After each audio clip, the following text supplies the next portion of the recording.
Belum lama ini beredar video yang memperlihatkan pertemuan anak dan ayah di laut. Pertemuan yang membuat netizen kemudian terharu. Video ini awalnya memperlihatkan seorang anak yang terlihat tengah bekerja di sebuah kapal. Dia kemudian memberikan isyarat kepada perekam video jika bakal bertemu sang ayah. Dia memastikan jika ayahnya berada di kapal yang akan segera melintas. Dengan masih menggunakan seragam kerja, sang anak menyatakan ia senang bukan kepalang akan bertemu dengan ayahnya. Dengan gestur menunjukkan jika kapal sang ayah akan segera datang, ia yakin ayahnya pun menunggu.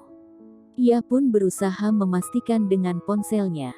Setiba kapal yang ditumpangi sang ayah melintas, anak ini langsung spontan mengangkat tangannya.